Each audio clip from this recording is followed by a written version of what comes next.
भीष्मद्रोणतटा जयद्रथजला गान्धारनीलोत्पला शल्यग्राहवती कृपेण वहनी कर्णेन वेलाकुला अश्वत्थामविकर्णघोरमकरा दुर्योधनावर्तिनी सोत्तीर्णा खलु पाण्डवैरणनदी कैवर्तकः केशवः पाराशर्यवचः सरोजममलं गीतार्थगन्धोत्कटन् नानाख्यानककेसरं हरिकथा सम्बोधनाबोधितं लोके सज्जनषट्पदैरहरः पेपीयमानं मुदा भूयाद्भारतपङ्कजं कलिमलं प्रध्वंसि न श्रेयसे मूकं करोति वाचालं पङ्गुल्लङ्घयते गिरिं यत्कृपातमहं वन्दे परमानन्दमाधवं नारायणं नमस्कृत्य नरं चैव नरोत्तमं देवीं सरस्वतीं व्यासं ततो जयमुदीरयेत्। ॐ श्री परमात्मने नमः। नमस्कार श्रोते हो, माधवी रघुवीर या यूट्यूब चॅनलमध्ये आपणा सर्वांचं अतिशय मनापासून सानंद स्वागत करत आहे। धर्मक्षेत्रे कुरुक्षेत्रे या उपक्रमाच्या माध्यमातून आपण दर सोमवारी भेटतोय रात्री 8 वाजता आणि भगवद्गीतेतल्या 18व्या अध्यायापर्यंत आपण येऊन पोचलोय। प्रत्येक भागामध्ये आपण प्रत्येक अध्यायातले काही श्लोक आणि नुसते श्लोक नाही, त्याच्यातलं प्रत्येक शब्दच नाही तर प्रत्येक अक्षरावर थोडं विचार मंथन करतोय, विचारांची देवाणघेवाण करतोय, विचार विनिमय करतोय आणि ह्याच्यातूनच आपलं व्यक्तिमत्व समृद्ध करतोय। गीतेतलं तत्त्वज्ञान समजावून घेता घेता ते आचरणात कसं आणता येईल हाच तर आपला प्रयत्न आहे। कारण हे तत्त्वज्ञान आउटडेटेड कधीच होत नाही। अर्जुनाला सांगून झाली 5000पेक्षा अधिक वर्ष झाली आहे, पण म्हणून ते जुनं झालं आहे, आता त्याचा काय उपयोग असं नाहीच आहे। मुळी ती नित्य नूतन गीता आहे। आणखीन 5000 वर्षानंतर जरी पुन्हा ही वाचली तरी ती तितकीच मार्गदर्शक ठरणार आहे। आणि कुणाला फक्त हिंदूंना नाही, फक्त भारतीयांना नाही, तर जो कोणी माणूस म्हणून जन्मलेला आहे त्या प्रत्येकासाठी ही भगवद्गीता इतकी मार्गदर्शक आहे। आणि एवढंच नाही तर तुमच्या प्रत्येक समस्येचं उत्तर देखील या गीतेत मिळतं।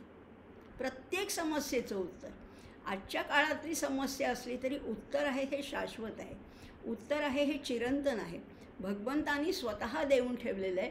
त्यामुळे नीट विचार केला, नीट अभ्यास केला तर प्रत्येक समस्येला याच्यामध्ये उत्तर आहे।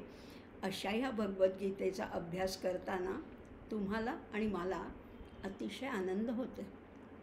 अशी ही आनंददायी गीता आता आपण मला वाटतं 22 श्लोक झाले होते आपले, 18व्या अध्यायातले 22 श्लोक झाले होते, एकूण आहेत 78 श्लोक, 22 श्लोक झाले होते। आणि त्याच्यामध्ये आपण सात्विक, राजसिक आणि तामसिक अशी वेगवेगळ्या, म्हणजे आपण मागच्या वेळेला ज्ञान पाहिलं होतं। सात्विक ज्ञान म्हणजे काय, सत्वगुणांनी युक्त ज्ञान म्हणजे काय हे आपण मागच्या वेळेस पाहिलं होतं। सर्व भूतेषु येन एकम भावम अव्ययम ईक्षते यः सर्वभूतेषु एकः, म्हणजे एकम भावम कसा, अव्ययम ईक्षते, सगळ्या पृथक भूतमात्रामध्ये, वेगवेगळ्या दिसणाऱ्या भूतमात्रामध्ये जो एकच ज्ञान पाहतो।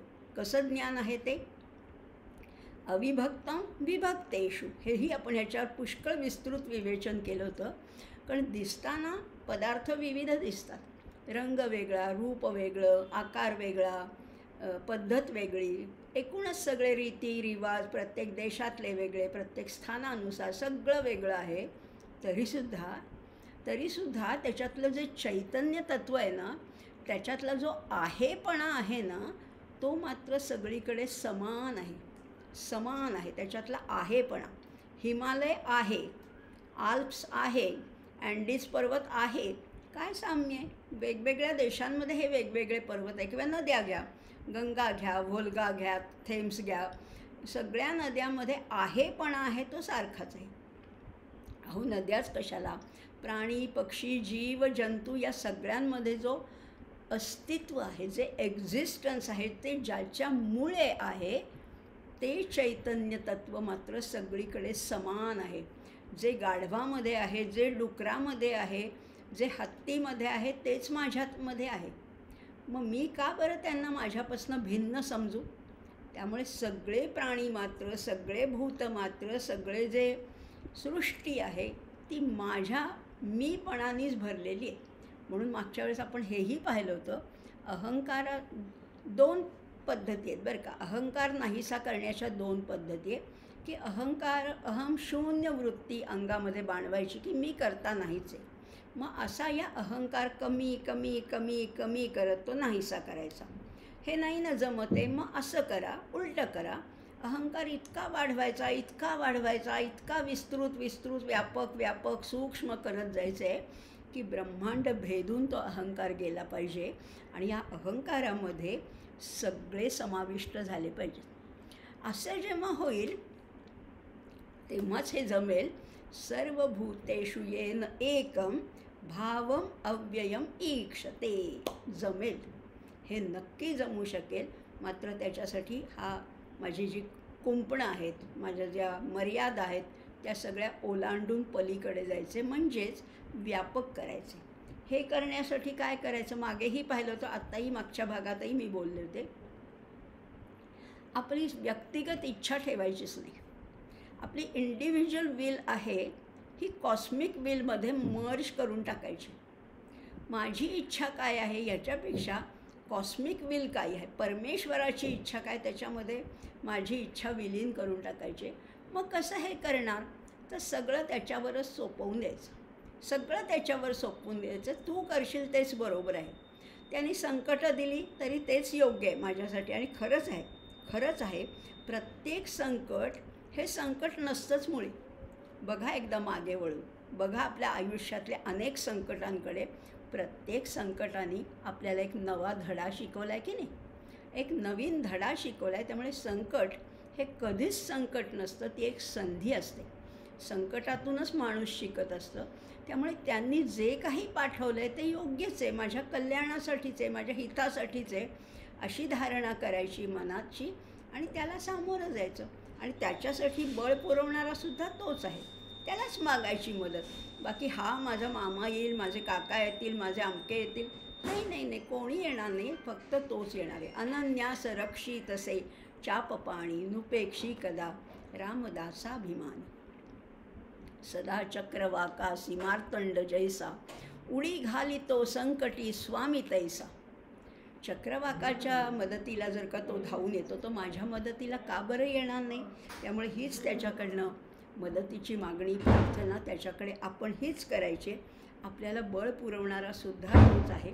आणि मग असं जेव्हा होईल तेव्हा हळूहळू संपूर्ण भूतमात्रामध्ये ते अविभक्त तत्त्व आपल्याला बघता येईल. विभक्तामध्ये सुद्धा अविभक्त तत्त्व बघता येईल.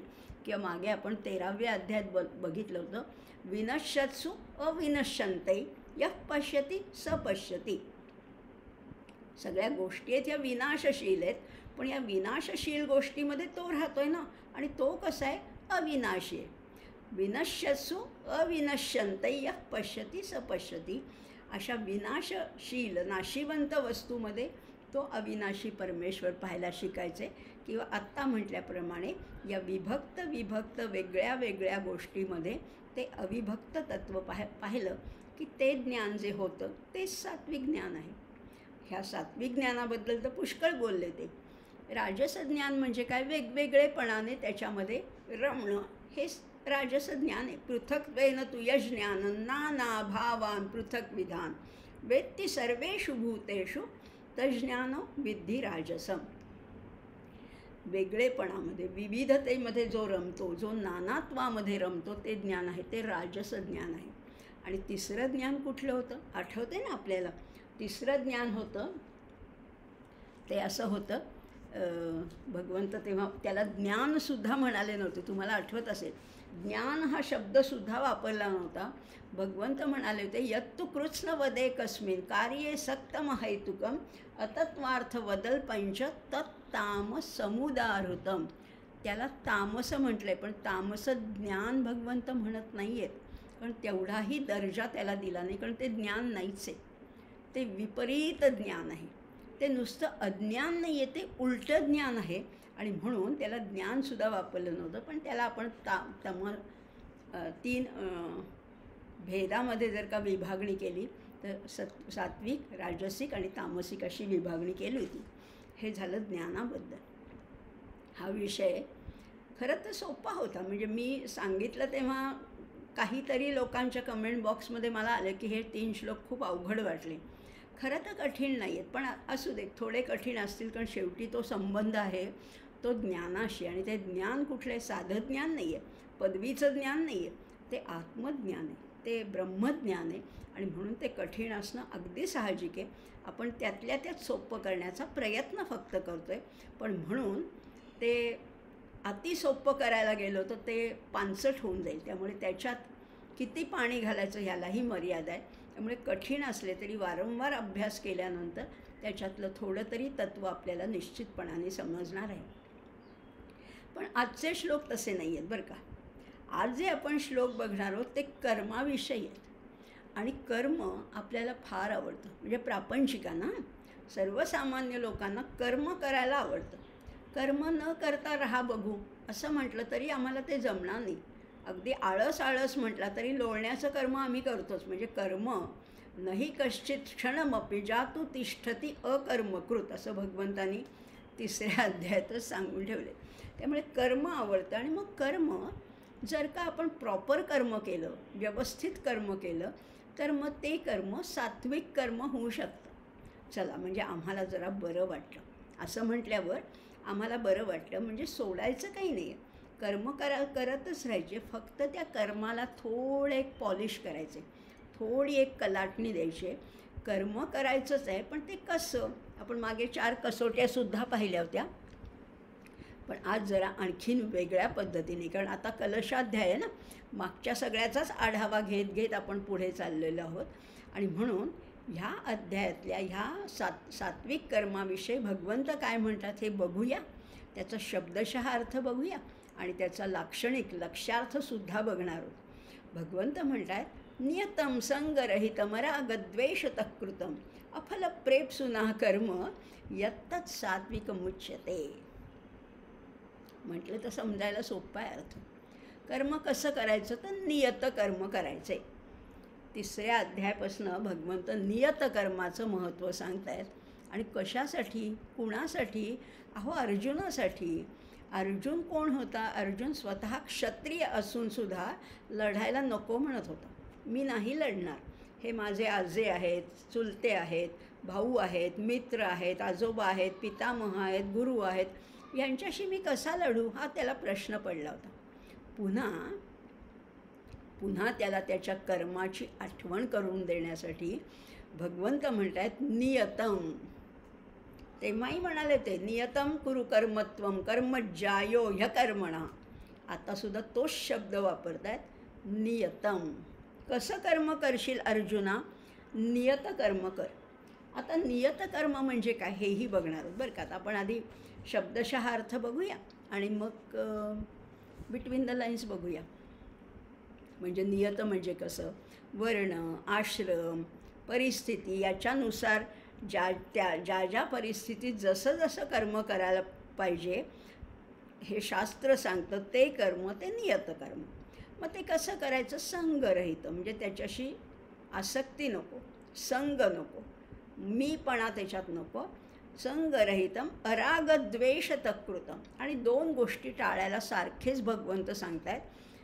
अनुराग नको आणि द्वेषही नको. अरागद्वेषतः कृतम. राग आणि द्वेष हे सोडून करायचे असं कर्म आहे. आणि 4थी गोष्ट आहे अफलप्रेप्सुना कर्म. फळाची अपेक्षा नको.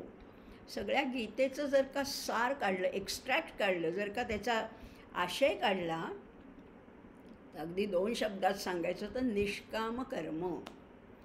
फळाची अपेक्षा करायचीच नाही आहे. कर्मण्येवाधिकार असते मा फलेषु कदाचन अफलप्रेप्सुना कर्म. असं कर्म जर का केलं, साधंच कर्म, तुम्ही काही लढाईला जाऊ नका, आपल्याला काही युद्ध करायचं नाही, आपल्याला काही फार मोठं क्रांतिकारक असं कर्मही करायचं नाही, पण आपलं साधंच कर्म जर का आपण उत्तम केलं तर ते कर्मसुद्धा सात्विक कर्म होऊ शकतं. असा भगवंतांनी एक आपल्याला दिलासा दिला आहे, एक आश्वासन दिलं आहे, एक अभिवचन दिलं आहे की एवढंच करा तुम्ही बास. मग तुम्ही कितीही सामान्य असा, फार मोठे काही राजा, नेता, राजकारणी असं किंवा क्रांतिकारक असले काही आपण नाही आहोत. आपण बरं, आपला प्रपंच बरा, आपला संसार बरा, घरदार, मुलं बाळं, एवढंच आपलं विश्व. पण ते सुद्धा उत्तम केलं तर ते सात्विक कर्म होऊ शकतं असं भगवंतांनी सांगितलं आहे. मग बघायचं का की भगवंतांचं म्हणणं काय आहे नेम, आणि आम्हाला करता येईल का? आम्ही अतिसामान्य आहोत, आम्ही फार शिकलेलो नाही आहोत, आमच्याकडे काही फार अध्यात्माचं ज्ञान नाही आहे, फार मोठी भक्ती नाही, आम्हाला जमेल का? अहो जमेल, नक्की जमेल. चला बघूया मग काय म्हणत आहेत भगवंत. नियतम संगरहितम. आता बघा, आपण आता ह्याच्यावर पुष्कळ विवेचन करणार आहोत, कारण आपल्या आवडीचा विषय की नाही, आणि आपल्याला ह्याच माध्यमातनं, या कर्माच्याच माध्यमातनं तिथपर्यंत पोचायचे. कुठे? परमपदापर्यंत. आता 2 गोष्टी आधी लक्षात घेऊया. नियत कर्म म्हणजे काय बघा. आता श्रुती, स्मृती, शास्त्र, भगवंत नेहमी शास्त्राचा आधार घेत आहेत. शास्त्राला ओलांडून शास्त्रविहित, शास्त्रविरहित असं कुठलंही कर्म भगवंतांनी कधीच सांगितलं नाही आहे. ये शास्त्र विधिमुत्सृज्य यजन्ते श्रद्धयान्विता असा अर्जुनानेही प्रश्न विचारला होता, आणि शास्त्रविधीचं महत्त्व भगवंत सांगतात. मग श्रुती, स्मृती ही शास्त्रच आहेत ना. मग यांनी प्रतिपादित केलेलं जे कर्म आहे, मग ते नित्य असू दे, नैमित्तिक असू दे, म्हणजे मागे बघतोच होत ना, यज्ञ असू दे, दान असू दे, तप असू दे, ह्या कर्माचं अनुष्ठान करायचे. कसं? नित्य, निरंतर करायचं, की एकदा केलं आताच नाही असं नाही चालणार. एकदा नाही, सतत त्याचा ध्यासच घ्यायचा आहे. तो आपली लाईफस्टाईल झाली पाहिजे, जीवनशैली झाली पाहिजे, इतकं आपलं नियत कर्म. मग आता तुम्ही कोण आहात बघा. वर्ण, आश्रम, श्रुती, स्मृती याच्याबद्दल काय सांगितलं आहे. तुम्ही कोण आहात? तुम्ही जर डॉक्टर आहात तर डॉक्टरला साजेसच कर्म करायचे. कधीही पेशंट येऊ दे, कधीही रात्री अपरात्री, डॉक्टरनी आपलं विहित कर्म कधीही विसरायचं नाही आहे. म्हणजे medical profession is a noble profession असं म्हटलेलं आहे, त्यामुळे ते विसरायचं नाही. शिक्षकांनी काय करायचे? आपल्या विद्यार्थ्यांना उत्तम घडवायचे. हे जे ज्ञान आहे ना माझ्याकडे, ते त्यांच्यापर्यंत पोचेल, त्यांच्या अगदी हृदयापर्यंत मुरेल असं शिक्षकांनी शिकवायचे.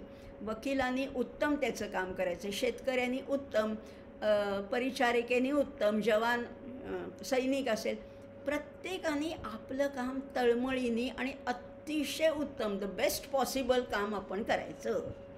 हे झालं नियत कर्म. याच्यामध्ये कर्तव्यबुद्धी तर हवीच, पण कर्तव्यबुद्धी म्हटल्यानंतर तुम्हाला वाटेल त्याच्यात वृक्षता येते का, काय कोरडेपणा येतो का? नाही नाही नाही नाही नाही. कर्तव्यबुद्धी उलट आतून आली पाहिजे, की नाही नाही मला हे केलंच पाहिजे. मी सैनिक आहे ना, आत्ता माझ्या घरात दिवाळी आहे का, कोणाचा वाढदिवस आहे का, कोणाचं लग्न आहे ह्याचा विचार नाही, आत्ता सीमेवर माझी आवश्यकता आहे तर मी जाणार. इतकं नियत कर्माला वाहून घ्यायचे, अशी ह्या कर्तव्यबुद्धीने करायचे. कुठेही चालढकल, टाळाटाळ अजिबात करायची नाही. कसं तरी कर्म करायचंच नाही. याला म्हटलेलं आहे निरंतर नियत कर्म. पण हे झालं, आता लक्षात घेऊया, आणखीन आपण खोलात जाणार. हे वरवरचं तर तुम्हाला कळलं, आता थोडं खोलात जाऊया. हे झालं बाह्य लक्षण. नियत कर्म एखादी व्यक्ती करते हे इतरांनासुद्धा कळतं ना, की हा सैनिक सीमेवर अगदी प्राणपणाने लढतो आहे, हे डॉक्टर अतिशय तळमळीने रुग्णांसाठी सेवा देत आहेत, हे बाहेरच्यांनाही कळतं. म्हणजेच नियत कर्म हे झालं बाह्य लक्षण. बाह्य लक्षण अनुसरायला त्यातल्या त्यात ठीक आहे, सोपं आहे. पुढे भगवंत आपल्याला आणखीन खोलात नेत आहेत, आणखीन सखोल चिंतन करायला सांगतायत. ते म्हणतायत नियतकर्म तर तू करच, पण ते कसं कर? संगरहित, आसक्तीचा अभाव असला पाहिजे. संगरहित म्हणजे हे झालं अंतरंग लक्षण. बाह्य लक्षण कुणालाही कळू शकतात. अंतरंग लक्षण, त्याच्या मागे माझी भावना काय आहे हे फक्त मलाच कळतं आणि एक त्या परमेश्वराला. त्यामुळे अंतरंग लक्षण आहे ते आहे संगरहित. आणि मग या कर्मामागची जी वृत्ती आहे ती मात्र सात्विक हवी. आता संग कशाचा? संगरहित म्हटले ना, तर संग कशाचा? तर कर्तृत्व भावनेचा अभिनिवेश म्हणजे संग. आपल्याला खरंच हा संग खूप असतो. मी केलं हा संग चिकटलेला आहे. तो कितीही काढायचा म्हटला तरी तो इतका घट्ट चिकटलेला आहे. कर्तृत्व भावनेचा अभिनिवेश हा टाकणं म्हणजे संगरहित आहे. बघूया, आणखीन बघूया बरं का. आसक्तीरहित, अहंकाररहित कर्म करायचं म्हणजे संगरहित करायचे. आता इथे हा उपदेश कुणाला केला आहे? अर्जुन काही अजून पोचलेला नाही आहे. आणि आपल्यालासुद्धा म्हणजे हा सिद्धपुरुषाला उपदेश नाही आहे. तो जो जिज्ञासू आहे, जो मुमुक्षू आहे, जो साधक आहे, त्याला हा उपदेश केलेला आहे. म्हणजे कसा केलेला आहे? हा अभिप्रेत कोण आहे? तर इथे साधक अभिप्रेत आहे. त्यामुळे कर्तृत्व भावना जी आहे ना, तीच मुळी परमेश्वर चरणी समर्पण करायची आहे. कर्तृत्व भावना, जितका अहंकार खोल खोल खोल मुरला आहे ना, तितकी कर्तृत्व भावनासुद्धा आतपर्यंत खोल मुरलेली आहे. ती काढणं सहज शक्य नाही आहे, पण ती प्रयत्नपूर्वक निघू शकते. आसक्तीचा किंवा कर्तृत्व भावना काढून टाकायची. नाहीतरी आपण काय करतो हो? आपण काय करतो? आपण सगळ्याचं कर्तृत्व मानतो की हे मी केलं, हे मी केलं, मी असं व्याख्यान दिलं, मी असा लेख लिहिला, मी असा स्वयंपाक केला, मी हा पदार्थ केला, मी हा प्रोजेक्ट पूर्ण केला. कर्तृत्व भावना इतकी खोल मुरलेली आहे, पण खरं करणारा आहे तो परमेश्वर आहे. खरंच आहे. त्यामुळे परमेश्वर आहे, हा परमेश्वर सगळं करतोय. मी करता ऐसे म्हणसी तेणे तू कष्टी होशी, राम करता म्हणसी तेणे पावसी विश्राम. आणि आमचे कबीरजी पण म्हणतात, राम हमारा जप करे हम बैठे आराम. रामच माझा जप करतोय. म्हणजे कबीरजी जे जप करतायत तो कोण करून घेतोय? तो करतोय तो राम आहे. खरंच आहे, कर्तृत्व आपल्याकडे शून्य आहे. आमचे योगी अरविंदसुद्धा म्हणतात की जे मला प्राप्त झालेले आहे, सौंदर्य असेल, विद्वत्ता असेल, योग सामर्थ्य असेल, हे त्याच्याकडनं मिळालं आहे आणि फक्त मला काय करायचं आहे? त्याचं त्याला परत करायचं.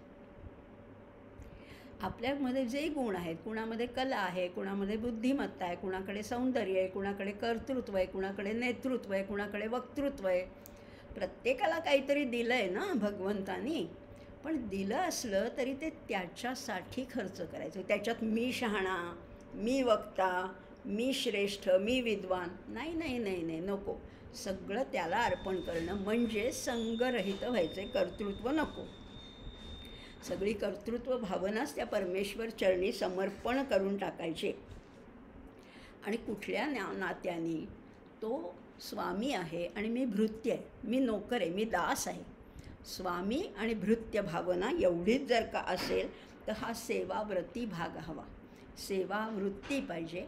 खरंच आहे, समर्थ, आपण ज्यांना समर्थ रामदास स्वामी म्हणतो, आपण समर्थ म्हणतो, पण ते स्वतःला समर्थ नाही म्हणत. ते म्हणतात जय जय रघुवीर समर्थ, माझा राम समर्थ आहे. आणि ते स्वतःला रामाचा दास म्हणतात ना. रामदास हे रामाचा दास आहे. एका साध्या नारायणाचा जेव्हा रामदास होतो तेव्हा कुठे राहिली कर्तृत्व भावना? एवढं सगळं करून, सगळा एवढा मोठा ग्रंथराज दासबोध लिहूनसुद्धा आमचे समर्थ म्हणतात, सकळ करणे जगदीशाचे आणि कवित्वची काय मनुष्याचे, ऐशा अप्रमाण बोलण्याचे काय घ्यावे श्रीराम. हे सगळं केलं हे जगदीशांनी केलं. माऊलीने सुद्धा ही सगळी ज्ञानेश्वरी लिहूनसुद्धा ते शेवटी म्हणतात, येथे उरले आमचे पायिकपण. मी फक्त पायिक आहे. या सगळ्या माझ्या गुरूंसाठी मी हे केलं. माझं याच्यात कर्तृत्व नाही. संगरहित होता आलं पाहिजे. जी काही उदाहरणं आहेत, जे काही आदर्श आपल्यासमोर आहेत त्याच्यावरनं, आणि आपण छोट्या छोट्या गोष्टीचं केवढं कर्तृत्व घेतो. 4 ओळीची कविता केली तरी मी 4 जणांना दाखवते की बघा ही माझी कविता आहे. आणि एवढं करूनसुद्धा त्यांनी कुठलंही कर्तृत्व स्वतःकडे घेतलं नाही. सगळं समर्पण करून टाकलं. हे शक्य आहे का? तर हे शक्य आहे. मागेही आपण पाहिलं, जे आपल्याला देता येईल ते सगळं त्यालाच द्यायचं आहे. नाहीतरी मी काय निर्माण केलं आहे? पत्रं पुष्पं फलं तोयं यो मे भक्त्या प्रयच्छते. आणि त्याच्यामध्ये भक्ती घालायची. सगळं त्याचंच तर आहे. मी कुठे फूल, माझ्या गुलाबाच्या झाडाला खूप फुलं आली आहेत, पण मी थोडीच निर्माण केली. मग तेच फूल त्यालाच अर्पण करायचं आहे. मात्र त्याच्या जोडीला तुमची थोडी भक्ती घाला. तुमचा अहंकार त्याच्यात विसर्जित करा. म्हणजे मग ते त्याला प्रिय होईल.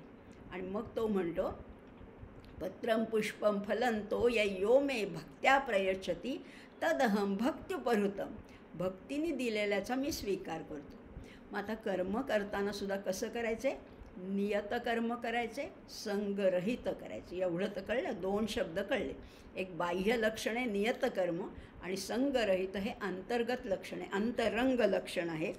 आणि हे करताना सगळं यत् करोषि यदश्नासि यज्जुहोषि ददासि यत् तपस्यसि कौन्तेय तत् कुरुष्व मदर्पणम. जे करशील, जे खाशील, जे दान देशील, जे काही करशील ते सगळं मला अर्पण कर. आणि भक्तीने अर्पण केलेल्याचा मी स्वीकार करतो. आमचे आचार्य उपदेश पंचकामध्ये साधना पंचक आहे.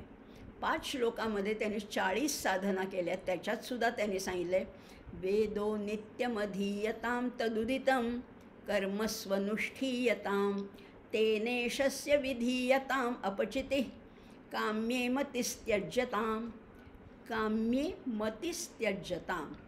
काम्य कर्म नकोच. वेदांचं अध्ययन करा, वेदामध्ये सांगितलेले कर्माचं अनुष्ठान करा, सगळं करा, पण त्याच्यामध्ये कामना नको, अहंभाव नको, मी केलं हा भावच नको. मी करतच नाही. आणि खरीच गोष्ट आहे, तुम्ही करत नाही आहात. आत्ता मी बोलतेय, हा बोलवणारा तो कोणीतरी वेगळा आहे, मी नाही आहे. हे माझं कर्तृत्वच नाही आहे. बोलविता धनी वेगळं अशी. खरेच या गोष्टी आहेत. त्यामुळे काम्ये मतिस्त्यज्यताम असं वागता यायला पाहिजे. प्रत्येक कर्मभावनेच्या आहारी न जाता, कर्तृत्व स्वतःकडे न घेता, कर्तव्यबुद्धीने कर्म करायचं आणि त्याच्यापासून बाजूला व्हायचं. सोपं आहे. कर्म सगळी करायची जी नेमली आहेत ना, मला जी नेमून दिली आहेत, जी नियत कर्म आहे, जी विहित कर्म आहे, ती सगळी करायची, उत्तम करायची, कर्तव्यबुद्धीने करायची आहे. पण कर्तृत्वाचा अहंकार नको. काम करायचं आणि त्याच्यातनं बाजूला व्हायचं. हे मी केलं हा भावसुद्धा नको. कुणाला दाखवायचं नाही, सांगायचं नाही, मनामध्ये सुद्धा तो भाव ठेवायचा नाही. आणि मग असं करत गेलं तर पुढे म्हटलेलं आहे, रागद्वेष हळूहळू कमी होत जातात. अरागद्वेषतः कृतम. काय म्हटलं आहे? नियतम संगरहितम. एवढं तर कळलं. आता पुढे म्हटलेलं आहे अरागद्वेषतः कृतम. राग आणि द्वेष गीतेचे आवडीचे शब्द आहेत बरं का. 2ऱ्या अध्यायातसुद्धा आपल्याला आलं होतं स्थितप्रज्ञाच्या लक्षणामध्ये. आठवतं आहे का तुम्हाला? रागद्वेष वियुक्तैस्तु विषयानेंद्रियैश्चरन्. रागद्वेष काढून टाकायचे. आणि त्याला तेव्हासुद्धा बोलताना मी बोलले होते आणि आताही बोलते. संसार करायचा आहे, कर्तव्य कर्म करायचे, विषयांचा उपभोगसुद्धा घ्यायचा आहे. काही तुम्ही लगेच विरक्त होऊ नका, संन्यास घेऊ नका. विषयांचा उपभोग घ्या मर्यादित स्वरूपामध्ये. फक्त त्या संसारामध्ये रमू नका, आसक्त होऊ नका, अडकू नका. मग हे न अडकण्यासाठी काय करायचं आहे?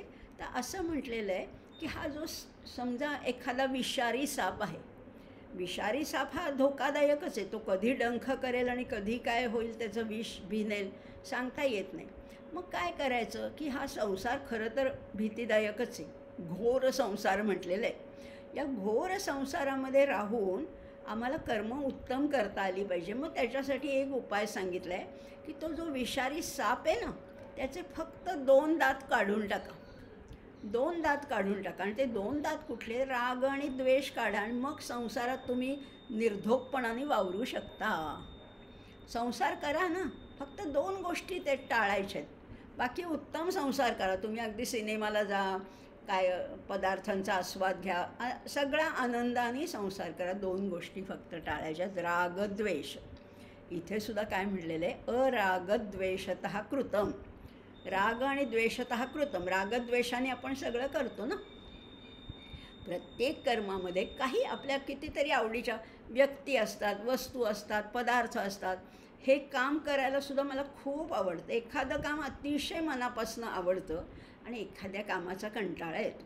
एखादी व्यक्ती आवडते, एखादी अजिबात आवडत नाही, एखादा पदार्थ खूप आवडतो, एखादा बिलकुल आवडत नाही. म्हणजे सारखे आमचे राग आणि द्वेष आहेत. आणि इथे राग म्हणजे अनुराग आहे बरं का, आवड, आसक्ती, ह्या अर्थाने राग घेतला आहे.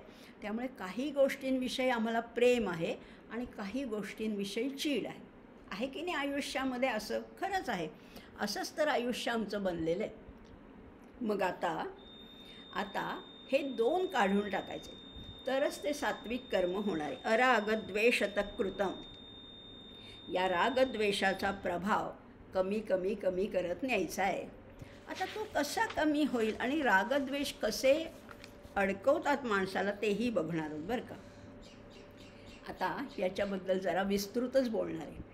कुठलंही कर्म करताना जर का त्याच्यामध्ये आसक्ती आहे, राग म्हणजे अनुराग आहे किंवा द्वेष आहे, तर ते कर्म उत्तम होत नाही. ते परमेश्वराला पसंत पडत नाही. कसं बघूया आता.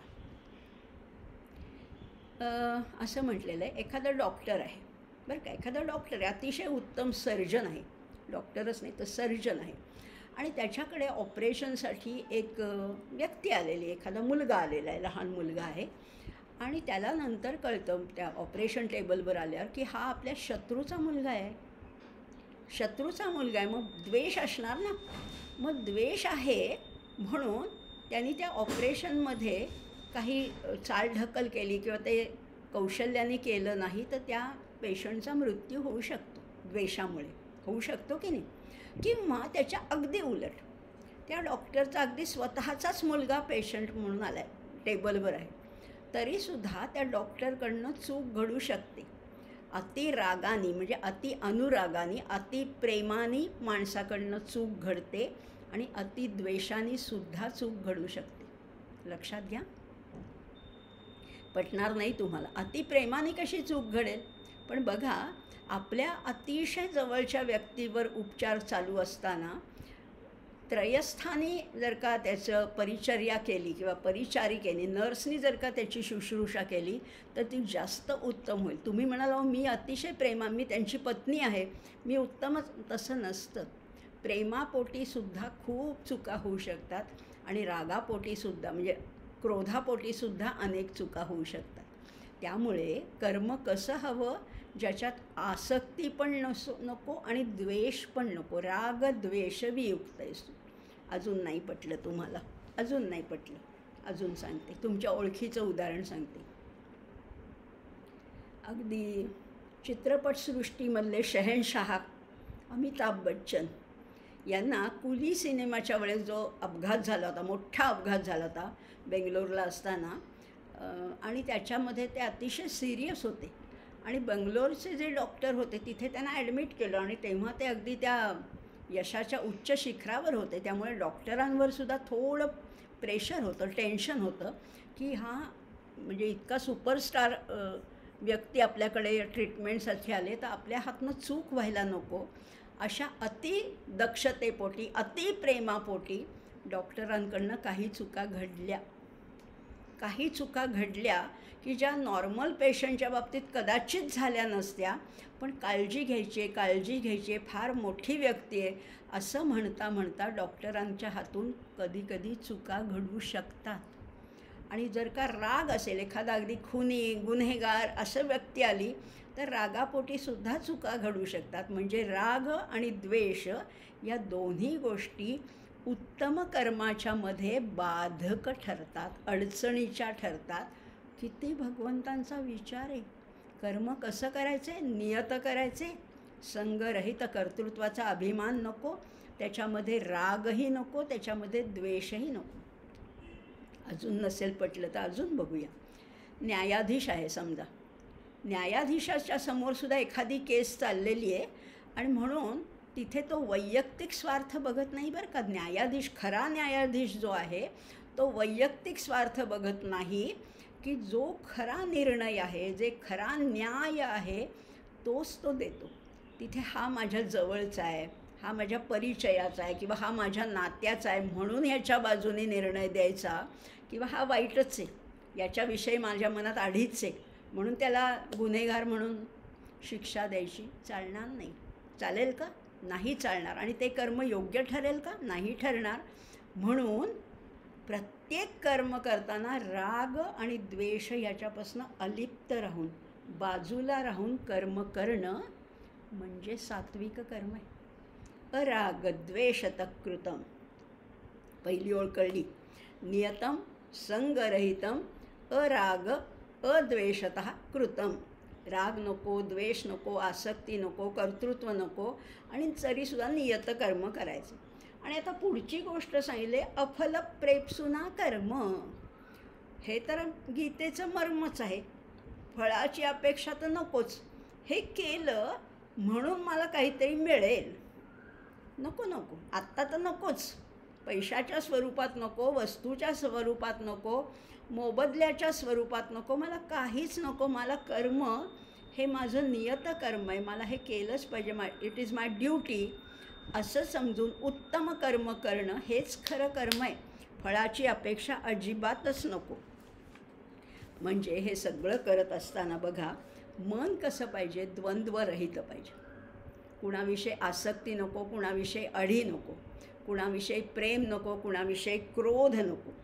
मन विक्षेपरहित पाहिजे, शुद्ध निर्मळ असं मन. प्रसन्न मनाने कुठलंही काम केलं तर ते भगवंताला पसंत पडतं आणि मग त्याला भगवंत म्हणतात हे सात्विक कर्म आहे.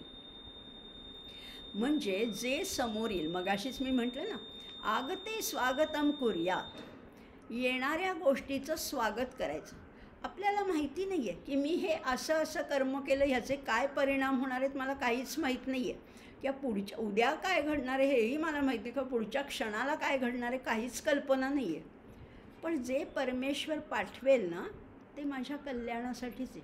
त्याने कधीतरी संधी पाठवली, कधी यश पाठवलं, कधी पैसा पाठवला, कधी संपत्ती, कधी संतती, कधी काय कीर्ती, अनेक गोष्टी भगवंत आपल्याला देतो. पण त्याचबरोबर कधी मी उत्तम काम करत होते पण मला संकट आली, मला अडचणी आल्या, तरीसुद्धा त्यांनी पाठवलं आहे ना, म्हणजे त्याच्यामागे त्याचा काहीतरी हेतू असणार हे ओळखायचे आणि ज्या येणाऱ्या गोष्टीचं स्वागत करायचे. आगते स्वागतम कुर्यात. असं करता करता ही सवय लागली ना की मग प्रसाद बुद्धी जागी होते आणि मग अंतःकरण नित्य प्रसन्न राहतं. कितीतरी संत, कितीतरी मोठे लोक असे आहेत की ज्यांची प्रकृती अजिबात ठीक नव्हती, तरीसुद्धा त्यांना विचारलं की कसे आहात, ते म्हणायचे उत्तम, परमेश्वराच्या संगतीमध्ये अतिशय उत्तम आहे. खरं तर सगळं दुःख, म्हणजे आमचे गुरुदेव रानडे काय किंवा अगदी टेंबेस्वामी काय, तब्येत अजिबात चांगली नसतानासुद्धा ते अतिशय आनंदात होते, कारण मन प्रसन्न होतं, कारण प्रसाद बुद्धी होती, कारण राग नाही, द्वेष नाही. अशा कर्माचा स्वीकार करतानासुद्धा आसक्ती त्याच्यामध्ये नसावी, त्यागसुद्धा द्वेषपूर्वक नसावा असं म्हटलेलं आहे. आणि त्याचबरोबर कर्म करण्याची जी साधन आहेत ना, शरीर उत्तम पाहिजे, इंद्रिय उत्तम पाहिजे, अंतःकरण उत्तम पाहिजे, त्याच्यामध्ये सुद्धा रागद्वेष नको. अफलप्रेप्सुना कर्म म्हणजे आत्ता तर मला काही नकोच आहे, किंवा मी हे केलं, ही गोष्ट केली, मी हा लेख लिहिला, हे व्याख्यान दिलं, किंवा ही कृती केली, किंवा कुणासाठी काही शिकवलं किंवा काही केलं, तरी त्याचं फळ तर मला आत्ता तर नकोच आहे, पण भविष्यात सुद्धा नको. किंवा हे मंत्री आहेत, हे यांचं राजकारणामध्ये फार मोठं स्थान आहे म्हणून त्यांच्या मुलाची मी ट्युशन घेतली, म्हणजे मग मला कुठेतरी वर्णी लागेल, मला कुठेतरी आमदार पद मिळेल, असलं सुद्धा नको बरं का. म्हणजे छुपा हेतूसुद्धा नको, ओपन पण नको, काहीच नको. अफल प्रेप्सुना कर्म. त्यामुळे ह्याच्या पलीकडे जायचे आणि मग या आपल्याला त्याच्यातनं जाता येईल. खरंच ह्या गोष्टी सांगितलेल्या आहेत. आता अंतःकरण सात्विक असेल तर ते जे कर्म आहे ते आपोआपच सात्विक होणारच आहे. नाहीतरी हा कर्तृत्वाचा अभिमान आपण टाळायलाच पाहिजे. आणि ह्या निसर्गाकडनं आपल्याला शिकायचं, हो की नाही. संगरहित कसं व्हायचं हे निसर्गाकडनं शिकायचे. झाड आहे, एखादा वृक्ष आहे, त्याच्यावर तुम्ही कुऱ्हाडीचे घाव घातलेत, 2 फांद्या तोडल्यात, त्याचे पानं ओरबाडलीत, फुलं फळं दगड मारून पाडलीत, झाड काहीही म्हणत नाही. त्याच्या सगळ्या क्रिया चालू असतात, त्याच्या त्या जखमा भरून होतात, निघतात, त्याला नवीन पालवी फुटते, नवीन फांद्या येतात, सगळं बरोबर होत असतं. पण वृक्ष काही म्हणतो का, बघा तुम्ही असं केलं पण मी बघा मी कसा, असं काही नाही आहे. हे सगळंच, किंवा आपल्या शरीराचं, ते वृक्षाचं तर उदाहरण आहेच आहे, पण आपल्या शरीरालासुद्धा किती जखमा होतात, काय काय आपल्याला खरचटतं, कापतं, भासतं, भरून निघतंय. पण तुम्ही तेव्हा म्हणता का हे मी भरून काढलं बरं का. अहो हे काहीच नाही, सगळं नैसर्गिकरित्या होत असतं. तसेच तुमच्यातले जे काही गुण आहेत, ज्या काही गोष्टी तुम्हाला प्राप्त झाल्या त्या त्यांनी दिल्यात, हे सारखं लक्षात ठेवायचे. आणि खरंच हे निसर्ग, या नद्या वाहतात, तुम्ही त्याच्यामध्ये किती तुमचं मलिन शरीर धुता किंवा कपडे धुता, काय काय करत असता, पण त्या नद्या काही तक्रार करत नाही. परोपकाराय वहंती नद्या, परोपकाराय फलंती वृक्षाः, परोपकाराय दुहंती गावः, परोपकाराय सतां विभूतयः. हे सगळं दुसऱ्यांसाठी, ह्याच्यात माझं शून्य कर्तृत्व आहे असा भाव सतत. आणि खरा दंभाचार मिथ्याचाराने बोलणारे पुष्कळ लोक असतात, तसं नाही. खऱ्या अर्थाने हे खरंच आपल्याला मनापासनं पटायला हवं की मी काहीही करत नाही, करता करविता तो भगवंत आहे. त्यामुळे नियतम, कळला शब्द, संगरहितम, अराग द्वेषतः कृतम, अफलप्रेप्सुना कर्म. त्यामुळे त्याला म्हटलेलं आहे यत्तत् सात्विकम उच्यते. अशा कर्माला सात्विक कर्म म्हटलेलं आहे. कुठेही आसक्ती नको, कुठेही द्वेष नको, आणि वावरायचे ते वर्तमान काळामध्ये. आता आणखीन एक सांगू का, हे तर झालं आपलं गीतेबद्दल. पण नवीन संशोधन काय सांगतं, नवीन संशोधन काय सांगतं, फार सुंदर आहे बरं का. म्हणजे हे तरी तुम्हाला नक्कीच पटेल की कुठलंही काम आपण केलं ना, नियतकर्म. मी गृहिणी आहे, मी गृहिणीची सगळी कामं उत्तम केली. मी शिक्षिका आहे, शिक्षिकेची कर्म, शेतकऱ्याची कर्म, नर्सची कर्म, डॉक्टरची, ज्या व्यवसायात तुम्ही आहात ते उत्तम केल्यानंतर तुम्हाला आतून एक शाबासकी मिळते की नाही. उपद्रष्टा अनुमंताच्या मागे पाहिलं होतं 13व्या अध्यायात. तशी एक शाबासकी मिळते आणि तुमचं तुम्हाला छान वाटायला लागतं. बघा, हा व्यवहारातलं उदाहरण आहे. तुम्ही उत्तम स्वयंपाक केला, सगळे अगदी मनापासून जेवले, पोटभर जेवले, तुम्हाला अर्धी पोळीसुद्धा शिल्लक राहिली नाही, आनंद आहे ना. कोणी काही म्हटलं पण नाही, फार सुंदर स्वयंपाक झाला, कोणी म्हटलं नाही, पण मला काय समाधान वाटलं, वा वा, सगळे तृप्त होऊन गेले, मी उपाशी राहिले तरी माझं पोट भरलं. का होतं हे कशामुळे होतं, तर हॅपी हार्मोन्स स्रवायला लागतात, सिक्रेट व्हायला लागतात, हॅपी हॉर्मोन्स. बघा हां, लक्षात घ्या, तुम्ही तुमचं काम उत्तम केलं, कोणीही तुम्हाला ॲप्रिशिएटसुद्धा केलं नाही, किंवा ऑफिसचं काम असू दे, त्या कामामुळे तुम्हाला काही इन्क्रिमेंट मिळेल का, प्रमोशन मिळेल का, ॲप्रेझल मिळेल, काही झालं नाही. पण मी काम, ते मला जे सोपवलं होतं बॉसनी जे काम, ते मी इतकं सुंदर केलं की बॉसच्या डोळ्यातलं ॲप्रिसिएशन मला कळलं आणि मला छान वाटलं. काही मला त्याच्यातनं पगारवाढ झाली का, काही मिळालं प्रत्यक्ष, काही नाही. एखादं काम केल्यानंतर आपल्यालाच भारी वाटतं. ओटा चकचकीत साफ केला आहे, बेडशीट अगदी छान, बेडरूम सगळी स्वच्छ आवरून, एक फ्लॉवर पॉट ठेवून, एकही सुरकुती नसलेले चादर घातल्यावर बघताना असं वाटतं की वाह, अहंकार नाही बरं का, पण वा वाटणं जे आहे ना, हे हॅपी हार्मोन्स सिक्रेट होतात आपल्या बॉडीमध्ये. आणि त्यामुळे कुणीही कौतुक केलं नाही, कुणीही शाबासकी दिली नाही, तरी आपल्याला आनंदी वाटतं. कशामुळे? नियतम नियतम संगरहितम अरागद्वेषतकृतम अफलप्रेप्सुना कर्म यत्तत् सात्विकमुच्यते. नाहीच, थांबताच येत नाही आहे. फारच सुंदर श्लोक आहे. त्यामुळे बघा ना, सगळ्यांनाच, सगळेच हो, म्हणजे आता ही आत्ताची ही फारच मी व्यावहारिक उदाहरणं दिली, पण बाजी प्रभूवर कुठलं काम सोपवलं होतं? कुठलं काम सोपवलं होतं की महाराज गडावर पोचेपर्यंत इथे खिंड लढवायची. बाजी प्रभूंनी काय त्याला प्रमोशन मिळालं का, पदक मिळालं का, कुठे काय, का कुठलं सरदार केलं का गडावरचं? काही नव्हतं, कसलीही अपेक्षा नाही. तोफे आधी मरेन बाजी सांगा मृत्यूला, असं म्हणून त्यांनी मृत्यूला सुद्धा रोखून दिलं आणि तिकडे तोफांचे आवाज झाल्यानंतर प्राण सोडलेला आहे. काय आहे हे? हे काय आहे? हे नियतकर्म नाही आहे का? अशी अनेक, तानाजी मालुसरे, काय सिंहगड, काय एक एक उदाहरण, माझ्या अंगावर रोमांच येत आहेत, अक्षरशः शहारे येत आहेत. एक एक उदाहरणं म्हणजे कमालीची आहेत. हे नियतकर्म नाही आहे का? आणि हे सात्विक कर्म नाही आहे का? किती उदाहरणं सांगावीत तेवढी थोडीच आहेत. अगदी नेताजी म्हणा, आमचे स्वातंत्र्यवीर सावरकर म्हणा, किती सगळे फक्त देशभक्तीसाठी नियतकर्म उत्तम रीतीने. बरं, त्याच्यात माझं नाव, माझं काही नाही. नियतम संगरहितम अरागद्वेषतकृतम अफलप्रेप्सुना कर्म यत्तत् सात्विकमुच्यते, असं म्हटलेलं आहे. जायचं का पुढे? नाही तर ह्या श्लोकात आपण रमून जाऊया. आता पुढचा श्लोक आणखीनच छान आहे. राजस कर्म आहे, म्हणजे छान नाही आहे, ह्याच्यापेक्षा कमी आहे, पण तरीसुद्धा उदाहरणं खूप सुंदर आहेत. यत्तु कामेप्सुना कर्म साहंकारेण वा पुनः क्रियते बहुलायासन तद्राजसमुदाहृतम. यत्तु, आता तू वापरले, आता आपल्याला तुम्हाला पाठ झाले की नाही? तू आलं म्हणजे मागच्या श्लोकाशी विरोध आहे. मागच्या श्लोकामध्ये काय सांगितलं होतं? संगरहित. इथे उलट सांगितलं आहे साहंकारेण.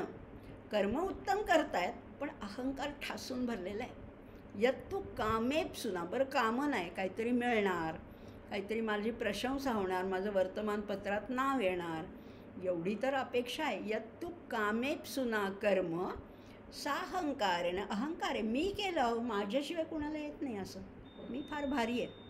साहंकारेण वा पुनः, आता पुनःबद्दल पण बोलणार आहोत.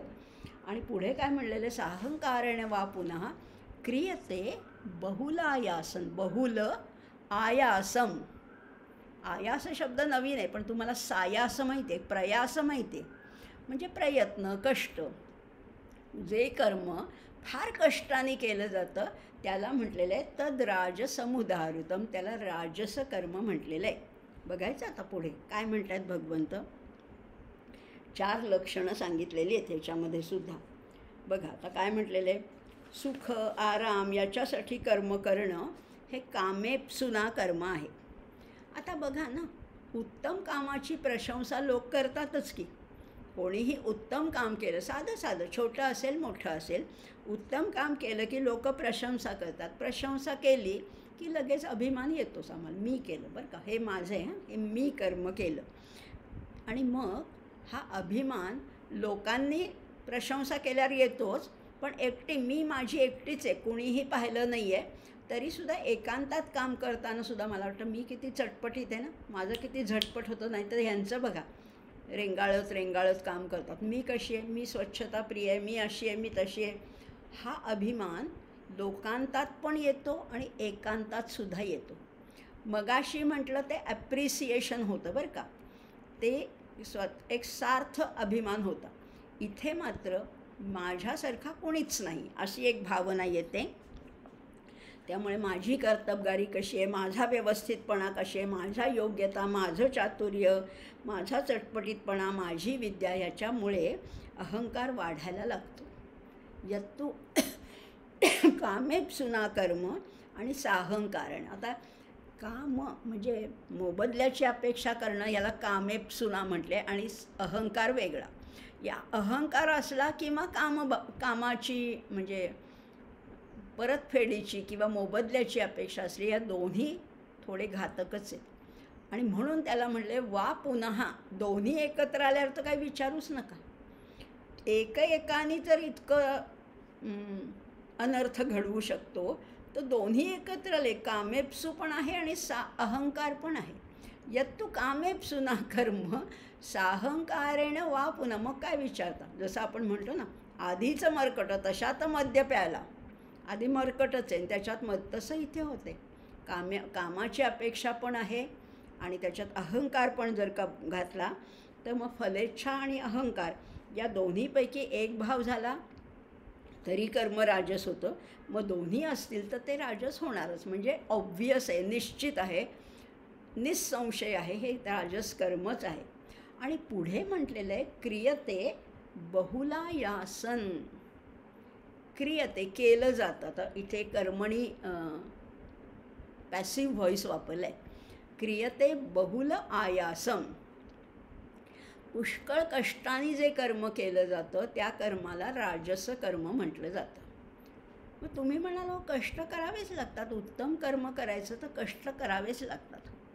पण कष्टसुद्धा दोन प्रकारचे असतात बरं का. एखाद्या कामासाठी आवश्यक ते प्रयत्न, आवश्यक ती मेहनत, आवश्यक ते कष्ट करायलाच पाहिजे.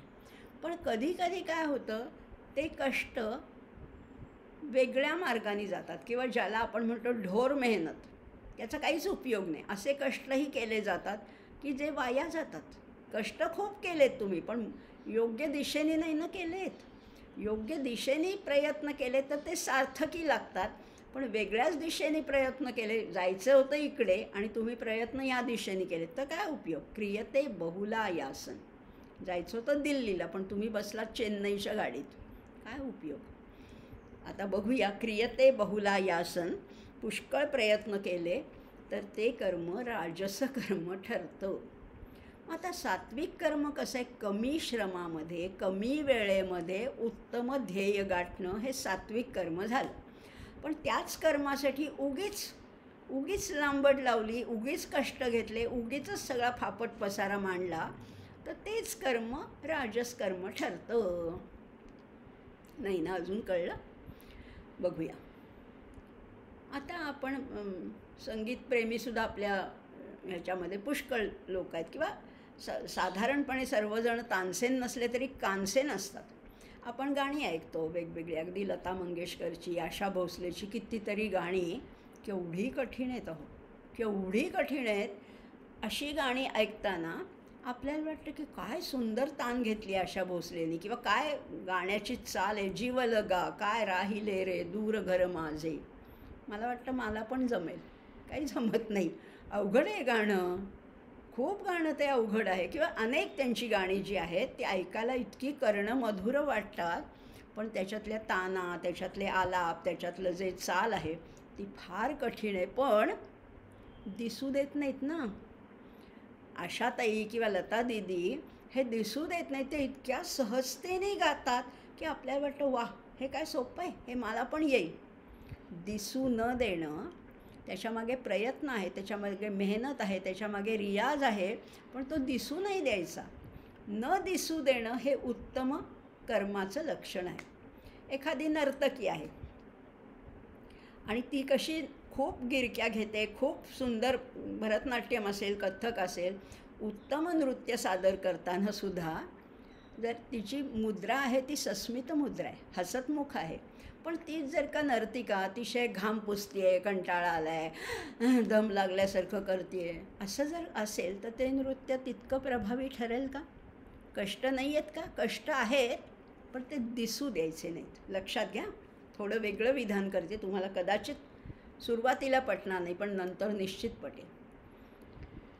कष्ट घ्यायचे पण ते दिसू द्यायचे नाहीत, कारण त्याच्यात आनंद घ्यायचा.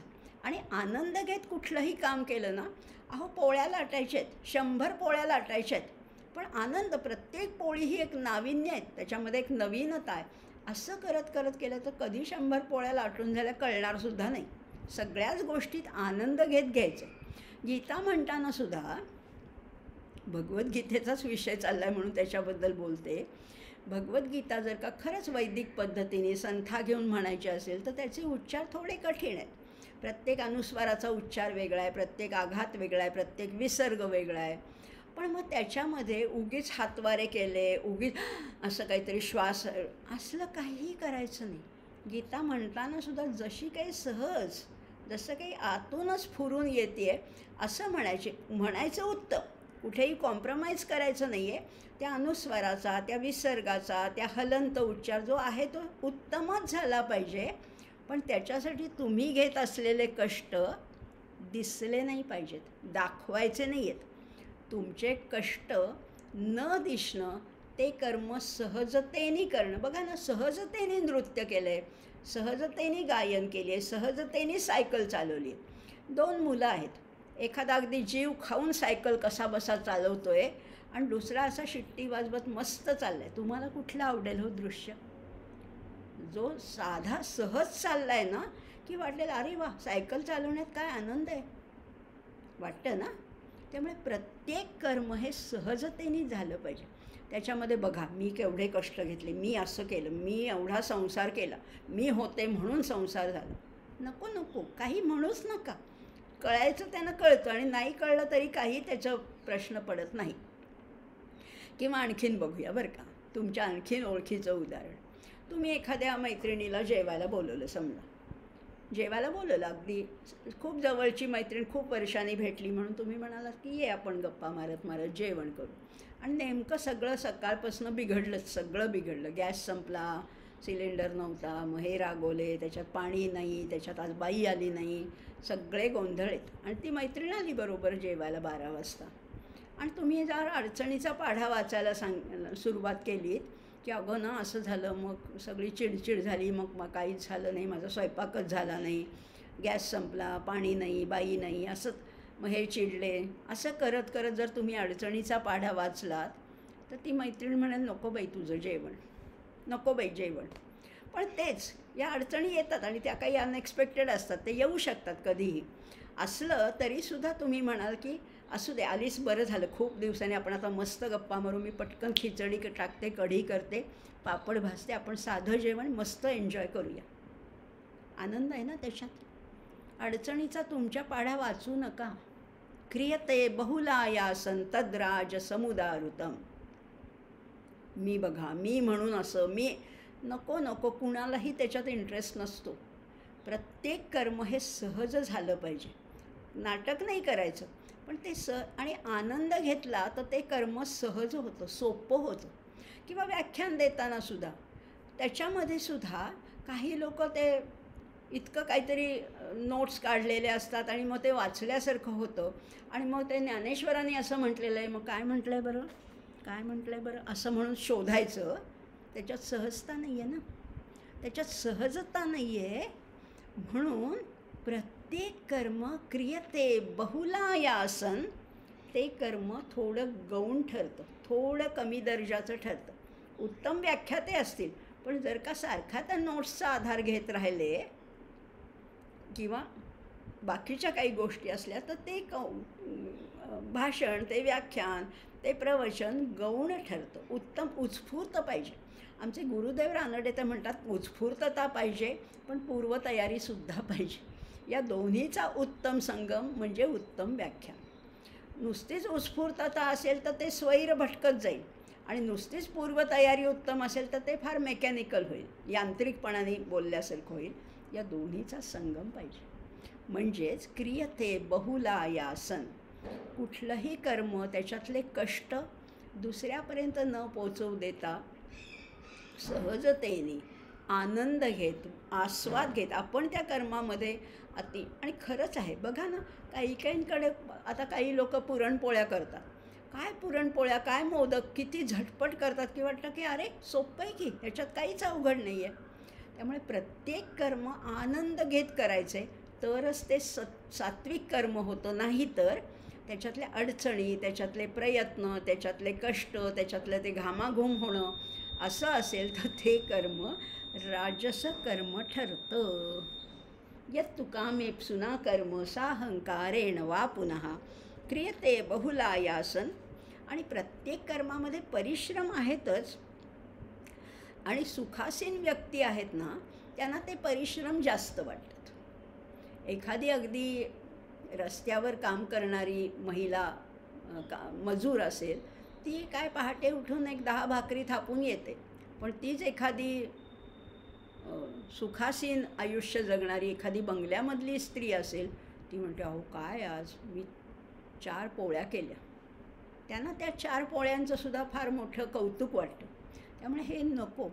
कर्म करा, आनंद घेत करा. ते दुसऱ्यांना त्याच्यातले त्रास, त्याच्यातले कष्ट सांगत बसू नका. हा फापट पसारा कर्माचा मांडायचाच नाही आहे. असं केलं तर खरंच ते कर्म राजस कर्म ठरू शकतं असं म्हटलेलं आहे. आपल्याला नाही ना राजस कर्म करायचं, आपण सात्विक कर्म पाहिलेले. त्यामुळे क्रियते बहुलायासन तद्राज समुदाहृतम. हे झालं सत्व आणि राजस कर्माबद्दल आपण बोललो. आता तामस कर्म वाईट कर्म आहे. सत्वकर्म 1 नंबर आहे, राजस कर्म 2 नंबर आहे, आणि आता 3 नंबरचं कर्म आहे तामसिक कर्म आहे. ते तामसिक कर्म काय आहे? भगवंत काय म्हणतात? अनुबंधं क्षयं हिंसा मनवेक्ष पौरुषम मोहादारभ्यते कर्म यत्तत्तामसमुच्यते. काय म्हटलेलं आहे? अनुबंधम. अनुबंध म्हणजे परिणाम, क्षय म्हणजे त्याच्यातली हानी, त्याच्यातलं नुकसान, हिंसा म्हणजे काही त्याला कुणाला तरी दुखापत, कुणाला तरी इजा, कुणाला तरी पीडा पोचवणं, ही हिंसा आहे. अनुबंधं क्षयं हिंसा. आणि पुढे म्हटलेलं आहे अनवेक्षच पौरुषम. पौरुषम म्हणजे सामर्थ्य, शक्ती, योग्यता. अनवेक्ष त्या योग्यतेकडे लक्ष न देता. वीक्ष म्हणजे पाहून, आणि अनवेक्ष म्हणजे न पाहून काय करतात? मोहादारभ्यते कर्म. मोहाने, अविचाराने, अविवेकाने एकदमच कार्य सुरू केलं, असं कार्य जे असेल, असं कर्म आहे, त्याला म्हटलेलं आहे यत्तत् तामसमुच्यते. त्याला तामस कर्म म्हटलेलं आहे. आता बघूया प्रत्येक शब्द आणखीन सविस्तर. अनुबंध. आता हे सगळं जे आहे ना, आता तामस कर्म आहे म्हणजे मनुष्यसुद्धा तामसीच आहे ना. तो कसं काय करतो? आणि तामसी म्हणजे मूढता. आणि मूढ म्हणजे मूर्ख नाही बरं का. मूढ म्हणजे ज्याला डिसिजन घेता येत नाही, मोहित झालेला आहे. काय म्हटलेलं आहे त्याचं? त्याला निर्णयशक्ती नाही आहे. असा जो मूढ मनुष्य असतो त्याच्यामध्ये ही तामसिक वृत्ती अतिशय मोठ्या प्रमाणात असते, आणि असा मनुष्य पुढचा विचारच करत नाही. अनुबंध म्हणजे परिणाम. काय म्हणतात त्याला? त्याचं कॉन्सिक्वेन्सेस काय होणार आहेत हे त्याला कळत नाही, आणि म्हणून तो त्याचा विचारच करत नाही. हे कर्म मी जर का केलं, आता कर्माचा विषय चालला आहे की नाही, मग आता कर्माचा विषय, हे कर्म मी केलं समजा, असं मला करायचं, हे कर्म मी केलं तर माझं किती नुकसान होईल, इतरांचं किती नुकसान होईल, माझ्या परिवाराला किती भोगावं लागेल, हे काही विचार करायचा नाही. अनुबंधम काही नाही, बघायचंच नाही. ते अहित काय होईल हे न पाहता, परिणामाचा विचार न करता एकदमच सुरुवात करतो. एकदमच सुरुवात, काही विचार केला नाही. कारण ह्यांनी केलं ना, या माझ्या मैत्रिणीने ब्युटी पार्लर सुरू केलं, मला वाटलं मी पण करावं. मला काही येतं आहे का त्याच्यातलं? मला काही माहितीच नाही आहे. तिने केलं, हिने मायक्रोवेव्ह घेतला, मी घेतला. तुझ्या घरची परिस्थिती आहे का, काय आहे, सगळं बघा ना. उगीच दुसऱ्याचं बघून करणं हे अनुबंध विचार न करता. शेजारणीने घातली सरी म्हणून मी घातली दोरी, चालणार आहे का? नाही, तसं करायचं नाही आहे. परिणामाचा विचार खरं तर करायलाच हवा. तो न करता जर का आपण वागलो तर ते तामसिक कर्म होणार आहे, आणि ते परिणामी अनर्थकारकसुद्धा होणार आहे. आणि परिणामाचा विचार न करता जर का कुठलंही कर्म केलं तर ते आत्मघात ठरतो त्याच्यातनं. एक अशी कथा सांगतात बरं का. 4 पंडित होते, शिकलेले होते बरं का, चांगले गृही शिकून आपलं अध्ययन करून आता आपापल्या घरी निघाले होते. तर असे येताना, आणि पूर्वी चालतच प्रवास करत होते ना, चालता चालता त्यांना एक अरण्य लागलं, आणि त्या अरण्यामध्ये असं हाडांचा असा एक ढीग सापडला. हाडं अशी पसरलेली होती. तर त्यांना पुष्कळ अभ्यास केला होता, त्यामुळे त्यांना सगळंच ज्ञान होतं. ते म्हणले कोणाची हाडं आहेत ही एवढी, कुठल्या तरी प्राण्याचे दिसत आहेत. मग त्याच्यातला एक जरा त्याच्यातला तज्ज्ञ होता, तो म्हणला अरे बापरे, हे सिंहाची हाडं आहेत. पण आपण गुरुजींकडे शिकलो आहे ह्या हाडांचं कशी जुळणी करायची किंवा त्याचा सांगाडा कसा तयार करायचा हे मला माहिती आहे, मी करतो. म्हणून त्यांनी त्या हाडांचा पूर्ण सांगाडा केला. दुसरा म्हणाला की त्याच्यात मांस किंवा त्या स्नायू कसे भरायचे, रक्त हे मला माहिती आहे, मी जरा मंत्र सामर्थ्याने हे सगळं करतो. तिसरा म्हणला मला त्याच्यावर कातडी, त्याची आयाळ, त्याची शेपटी हे सगळं कसं करायचं याचं ज्ञान मला आहे, मी ते मंत्र म्हणून या सिंहावर सगळं हे करतो. बघा हा झाला की नाही सिंह. चौथा म्हणाला ह्या सगळा सिंह तुम्ही तयार केलात, पण त्याच्यामध्ये जीव कुठे, ते ज्ञान मला आहे. मी हे ज्याच्यामध्ये जीव आणतो, मी तो मंत्र करून त्याच्यामध्ये प्राणांचा संचार कसा होईल हे मी बघतो. बाकीचे तिघं म्हणाले अरे नको नको, हे आम्ही आपलं फक्त ट्रायल म्हणून केली, तू असं काही करू नकोस. तेव्हा तो म्हणला नाही नाही, तुम्ही सगळ्यांनी केलं, मी करणारच. आणि म्हणून त्यांनी ते मंत्र वगैरे म्हटले आणि त्याच्यामध्ये प्राणाचा संचार झाला. आणि संचार झाल्यावर त्या सिंहाने जी काही गर्जना केली आणि या चौघांनाही यमसदनाला पाठवलं. परिणामाचा विचार करा ना जरा. तुमच्याच कर्माने तुमचंच जर का अहित होणार आहे, अकल्याण होणार आहे, तुमचा जर का मृत्यू ओढवणार असेल तर नका करू. पण अशी लोकं आहेत, आपणच आपल्या हाताने आपल्याच पायावर कुऱ्हाड फाडून घेणारी आहेत ना, आहेत लोकं अशी. शेख चिल्लीची गोष्ट तर तुम्हाला माहितीच आहे. एका झाडावर बसून फांदीच्या टोकाला बसून तो फांदी तोडत होता. ही फांदी तोडली आणि तो खाली पडला. असे शेख चिल्ली आपल्या जगात आपल्या परिचयाचे सुद्धा खूप आहेत. आपणच कर्म करायचं आणि त्याच्यात आपणच सापडायचं, असेही लोक आहेत. त्यामुळे अनुबंधं क्षयम हिंसा असा अनुबंध आहे. त्यामुळे परिणामाचा विचार न करता जो कार्याला आरंभ करतो. किंवा एक संस्कृत सुभाषित फार सुंदर आहे, सहसा विदधीत न क्रियां अविवेकः परमापदां पदं वृणतेहि विमृश्यकारिणं गुणलुब्धा स्वयमेव संपदः. सहसा विदधीत न क्रिया, एक मनात आलं किंवा एक झटका आला आणि एखाद्या कर्माला प्रारंभ केला. मला असंच वाटलं की ह्यांचा बिझनेस केवढा चालला आहे, माझ्याकडे पैसा आहे, मी आता एक बिझनेस सुरू करतो. नका करू. माहिती आहे का, ज्ञान आहे का, त्याचं नो हाऊ आहे का, टेक्निकल गोष्टी आहेत का, तेवढी रिस्क घेण्याची तयारी आहे का, नाही करायचं. सहसा विदधीत न क्रिया, एकदम कुठलीही गोष्ट सुरुवात करू नये. अविवेकः परम आपदां पदं, अविवेकाने काम सुरू केलं की अनेक मोठ्या संकटाचं ते स्थान होऊ शकतं. आणि मग जो विवेकपूर्ण विचार करून निर्णय घेतो त्याला ती संपदा माळ घालते असं म्हणलेलं आहे. वृणतेही विमृश्यकारिणं, जो विचार विमर्श करतो त्याला ती गुणलुब्धा, ती गुणावर भाळणारी संपत्ती आहे, ती त्याला निवडते आणि त्याच्या गळ्यात माळ घालते. म्हणून अचानक कुठला डिसिजन घेऊ नका, असा झटका आल्यासारखा. त्याच्यामागे विचार आहे, त्याच्यामागे तुमच्या कपॅसिटी किती आहे, तुम्हाला हे जमणार आहे का ह्याचा विचार करा. नाहीतर ते कर्म तामस कर्म ठरतं. अनुबंधम इथपर्यंतच आपण आत्ता आलेले आहेत. क्षयम काय आहे, क्षयम शरीर आहे किंवा पैसा आहे, वेळ आहे, काहीतरी खर्च होतच ना. नवीन गोष्ट सुरू करायची आहे तर शारीरिक श्रम आहेत, वेळ द्यावा लागतो. काही तुम्हाला दुकान उघडायचं आहे, काही व्यवसाय करायचा आहे, काही सॉफ्टवेअर कन्सल्टेशन करायचं आहे, वेळ द्यावा लागतो. थोडे शारीरिक कष्ट आहेत, थोडा पैसा आहे, हे सगळं खर्च होणार आहे, क्षय होणार आहे ना, कमी कमी होणार आहे. त्यामुळे त्याचा विचार करायचा आहे. कधी कधी समजा सामाजिक कार्य करायचं आहे तुम्हाला, त्याच्यात काही तुम्हाला पैसा नाही खर्च करावा लागणार, पण त्याच्यामध्ये कधी कधी तुमचा लोक अपमान करतील, तुमची निंदा करतील, तुमचा तिरस्कार करतील, होऊ शकतं. तुम्ही फार मोठ्या अगदी नोबल वृत्तीने जरी सुरू केलं तरी ह्या गोष्टी आहेत. त्यामुळे त्याच्यामध्ये सुद्धा क्षय होणार आहे, याला सगळ्याला सामोरं जावं लागतं. तिसरं म्हटलेलं आहे हिंसा. हिंसा म्हणजे काहीतरी नाश होतो, कशाचा तरी नाश होतो.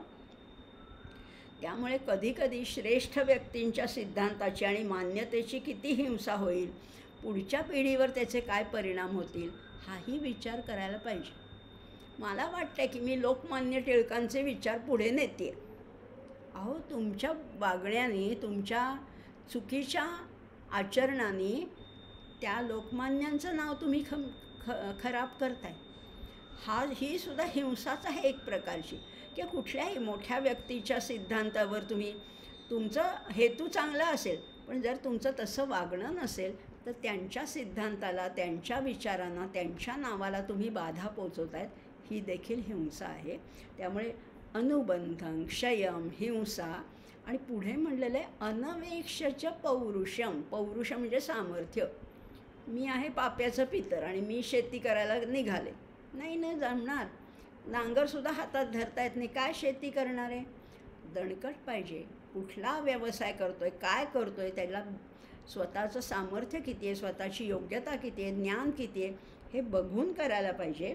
त्यामुळे योग्यता, बल, सामर्थ्य किंवा हातात किती काळ आहे, तुम्हाला हे जमणार आहे का, एवढं पेशन्स आहे का, एवढं थांबण्याची तयारी आहे का, हे माहितीच नाही. बुद्धी आहे का, कला आहे का, ज्ञान आहे का, या कशाचाही विचार न करता दुसऱ्याला बाधा पोचेल असं काम करणं हे तामस कर्म आहे.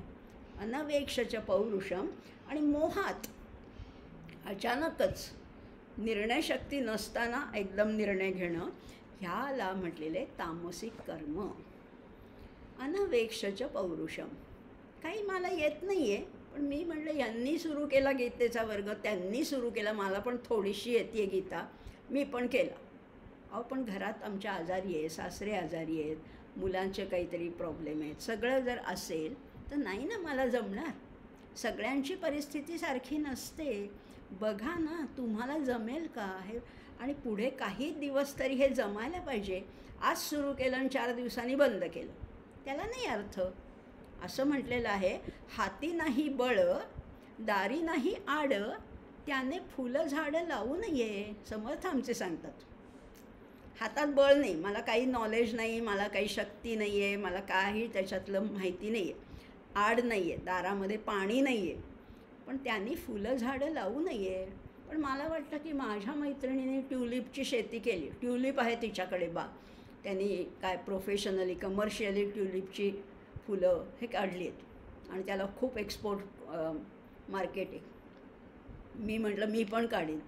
आहे का जागा, आहे का पाणी, आहे का नॉलेज, आहे का ग्रीन हाऊस, आहे का काय आहे तुझ्याकडे? नाही ना.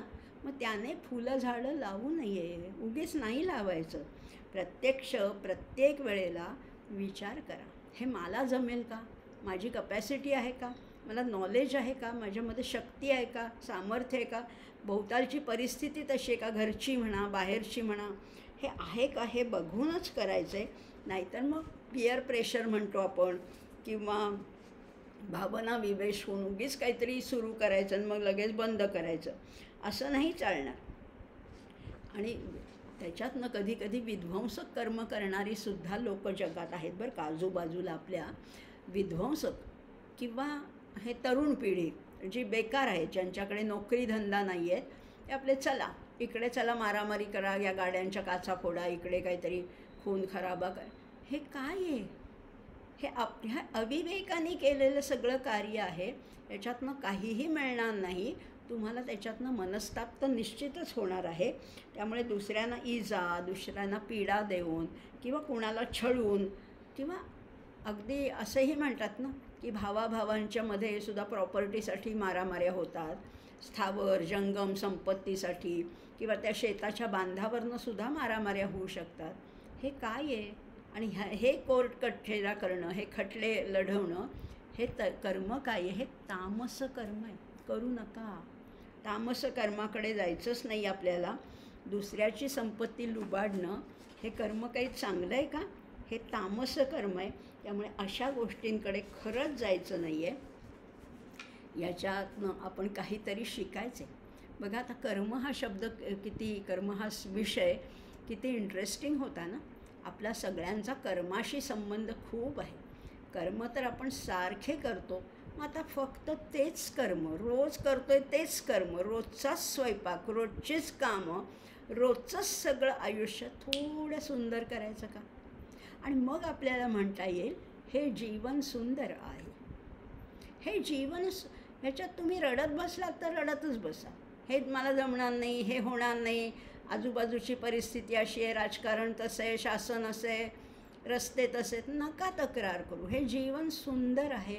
आपण काय करायचं आहे, फक्त माझं कर्म मला सुंदर बनवायचं आहे, माझ्यापुरता माझा परिसर सुगंधित करायचा आहे.